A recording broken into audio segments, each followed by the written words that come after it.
తాకట్లో ఉన్న బంగారాన్ని విడిపించి ఆ రోజున మార్కెట్ ధర కట్టి మిగిలిన డబ్బును మీకు అందిస్తుంది కొమ్మూరి గోల్డ్.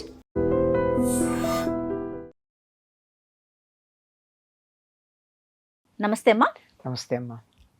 అమ్మ, భగవంతునికి మనం ఒక ప్రత్యేకమైన సమయాన్ని కేటాయించుకుంటాం. ఆ సమయంలో పూజ చేసుకోవటం, ఉదయం సాయంత్రం ఇట్లా ప్రత్యేకమైన సందర్భాలను కూడా కొన్ని పెట్టుకుంటాం. వాటిల్లో కొన్ని కాలాలు అంటే ప్రదోష కాలం అనేది కూడా ఒకటి మనం ప్రత్యేకంగా పెట్టుకుంటామమ్మా.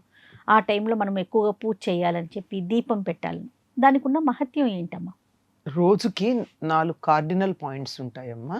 రాత్రి వెళ్ళి పగలొచ్చే సమయం ఉదయ సంధ్య, పూర్వాహ్నం వెళ్ళి మధ్యాహ్నం వచ్చే సమయం అంటే ఏఎం వెళ్ళి పిఎం వచ్చేటటువంటి టైం, అలాగే రాత్రి వెళ్ళి పగలు వెళ్ళి రాత్రి వచ్చేటటువంటి సమయం, అలాగే అర్ధరాత్రి. ఇలా దరిదాపుల్లో మనం చెప్పుకోవాలంటే కొంచెం అటు ఇటుగా ఉదయం 6, మధ్యాహ్నం 12, సాయంకాలం 6, రాత్రి 12 దరిదాపుల్లో. కాకపోతే వేసవి కాలంలో కాస్త అటు ఇటుగా వస్తుంది. శీతాకాలంలో 6కి ముందు, శీతాకాలంలో 6 తర్వాత, వేసవి కాలంలో 6 ముందు అట్లా వస్తాయి. మామూలుగా నార్మల్గా చెప్పుకునేవి ఈ 4. ఈ 4 సమయాల్లోనూ కాలం 4 భాగాలుగా చేసినప్పుడు ఒకదాని నుంచి ఒకటి మారుతూ ఉండే సంధికాలం అంటారు. అంటే కలిసేది సంధి. ఆ సంధి సమయాన్నే సంధ్య అంటారు. ఉదయ సంధ్య, మధ్యాహ్న సంధ్య, సాయం సంధ్య. అమ్మ, మీ మాట కట్టొస్తున్నాను అనుకోద్దు, మధ్యాహ్నం కూడా మనం సంధికాలం అంటామా? దాన్ని 12 గంటలకమ్మా. అప్పుడు ఏఎం నుంచి పిఎం మార్చట్లమ్మా. ఎందుకు మారుస్తున్నాం? ఓకే, దాన్ని కూడా మనం సంధికాలం అంటాం. సంధ్యావందనం చేసేవాళ్ళు ఉదయం మధ్యాహ్నం సాయంత్రం చేస్తారు. ఓకే ఓకే, సంధ్య అంటే సంధికాలం. అలాంటిది సాయం సంధ్య. ఉదయ సంధ్య ఏమో రాత్రి నుంచి పగలకు వస్తామని కనుక చీకట్లోంచి వెలుగులోకి వస్తూ ఉంటాం, ఆహ్లాదంగా ఉంటుంది. సాయం సంధ్య పగటి నుంచి రాత్రికి ఎడతామేమో చికాకుగా అనిపిస్తూ ఉంటుంది. మీరు గమనించండి, రోగులు కానీ చంటి పిల్లలు కానీ ఉంటే సాయంకాలం అయ్యేటప్పటికి కొద్దిగా వాళ్ళకి రోగులకేమో చికాకు అనిపించటం, పిల్లలు ఏడవటం, పేచీ పెట్టడం. అంటే 24 గంటలు ట్యూబ్లైట్ వెలుగులో ఉండే పిల్లల గురించి కాదు చెప్పేది, సహజంగా ఇంట్లోకి వెలుగు వచ్చేటటువంటి చోట ఆ సమయంలో చికాకుగా ఉంటుంది. ఆ చికాకు నుంచి మనం బయటపడాలి అంటే ఇంట్లో కొద్దిగా ధ్యానం చేసుకోవడం మంచిది. ఇది లౌకికంగా మనకు చెప్పుకునేటటువంటి విషయం. దీన్ని జానపదులు ఏం చెప్తారంటే, గోవుళ్ళు ఇంటికి వచ్చేటి వేళ, పక్షుళ్ళు గూటికి చేరేటి వేళ అని చెప్పి ఆ సమయం అట్లా ఉంటుంది. పక్షులన్నీ గూటికి వస్తూ ఉంటాయి, ఆవులన్నీ ఇళ్ళకు వస్తూ ఉంటాయి. ఈ సమయంలో పిల్లలు ఏడుస్తూ ఉంటారు, అందరికీ చికాకుగా ఉంటుంది.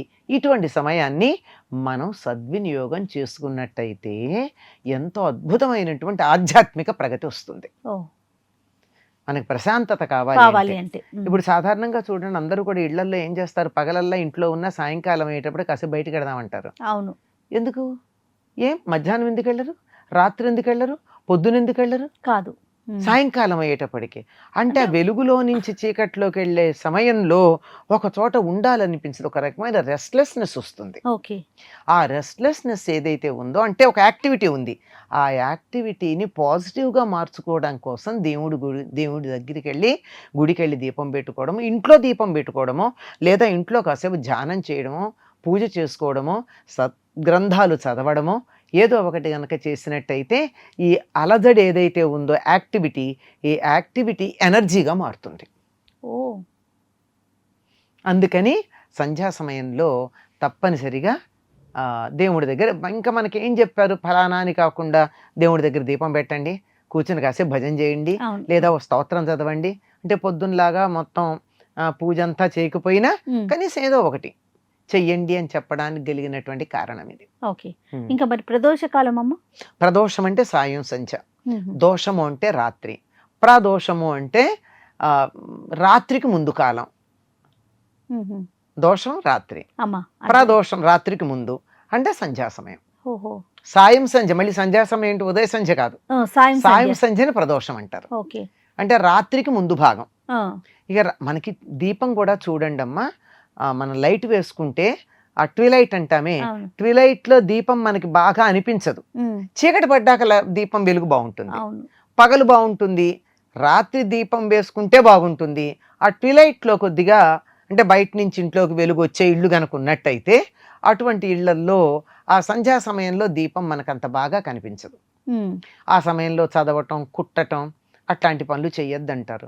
చేయడం మంచిది కాదన్నారు. ఎందుకు అంటే కంటికి ఇబ్బంది. ఆ సమయంలో చదివితే కళ్ళు బాధపడతాయి. ఆ సమయంలో కుట్టు కుడితే ఇబ్బందిగా ఉంటుంది. కనుక కళ్ళు మూసుకు కూర్చుని ధ్యానం చేసుకో, పూజ చేసుకో, జపం చేసుకో, పాటలు పాడుకో, స్తోత్రాలు చెయ్యి, భజనలు చెయ్యి. ఇది హాయిగా ఉంటుంది. ఆ మూమెంట్ ఏదైతే ఉందో అదని పాజిటివ్గా మార్చుకునేటటువంటి పద్ధతి ఆ సమయంలో దైవధ్యానం చేయమని. ఆలయాలకు వెళ్ళమని ఎందుకు చెప్తారంటే సాధారణంగా శివాలయానికి వెళ్ళమని చెప్తారు ప్రదోష కాలంలో. ఎందుకు అంటే సంధ్యా సమయంలో శివుడు నృత్యం చేస్తాడు అంతరిక్షంలో.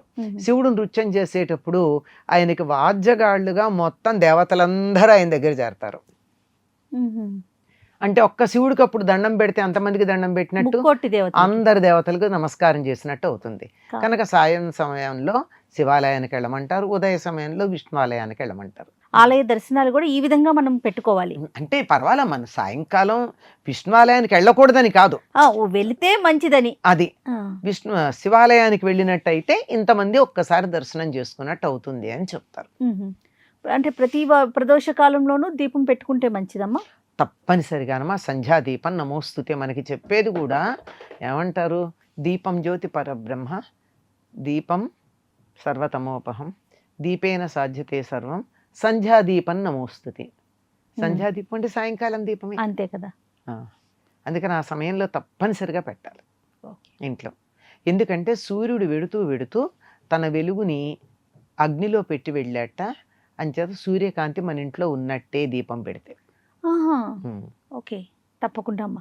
అది తప్పనిసరిగా పెడతారమ్మా. సాధారణంగా ఒక సంప్రదాయమైన కుటుంబంలో గనక ఏంటంటే పొద్దున పూజ మగవాళ్ళు చేస్తారు గనక సాయంకాలం ఆడవాళ్లే పెడుతూ ఉంటారు. సరే, మగవాళ్ళు చేయని పరిస్థితుల్లో ఆడవాళ్ళు పొద్దున కూడా పెడతారు అనుకో, తప్పనిసరిగా పెట్టడం మంచిది. రైట్. నమస్తే. నమస్తే అమ్మా. And for more videos, please subscribe to iDream. Please subscribe to iDream. Please subscribe iDream. And please subscribe to iDream. For more videos, subscribe to iDream. please like, share and subscribe to the channel. Congratulations, iDream. Subscribe to iDream. Subscribe to iDream. So subscribe to iDream Media. iDream ki iDream team andarki huge congratulations. Please subscribe iDream Media. Please subscribe to iDream. Subscribe iDream. Please subscribe to iDream. iDream అంటే నా కళల channel subscribe చేసుకున్న నోరు తిరుగుతలేదు, మీరైతే గంట గుర్తు కొట్టండి. For more such videos, please subscribe to iDream. Subscribe to iDream. Please subscribe to iDream. Please subscribe iDream Media. Please do subscribe to iDream. Please subscribe to iDream Media. For best entertainment and information, please subscribe iDream. And don't forget to subscribe to iDream.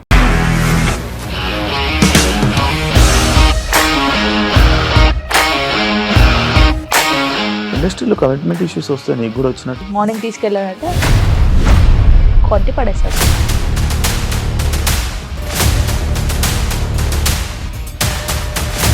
ఒక్కళ్ళు కూడా చూడలేదు ఈ cinema అని చెప్పడానికి కూడా చాలా ధైర్యం కావాలి. అది నిజం కదా, దాంట్లో ధైర్యం ఏంటి? నెక్స్ట్ డే ప్లేట్ మార్చేస్తే తప్పు కదా. As of now, we are comfortable this అని నేను అనుకుంటున్నాను. రష్మిక గారిది మీది ఒకే ఊరంట కదా. నీకు కోపం వచ్చిందంటే బాగా తిట్టేత్తరా? తిట్టేద్దామండి. నిజంగా గేమ్ ని ఎలా చేంజ్ చేయగలిగారు? ఏపీఎస్ఎఫ్సి వాళ్ళకి 6 నెలల్లో నేను 6 లక్షలు కట్టా. బిజినెస్ చేయాలనుకుంటే it is as difficult as riding a tiger.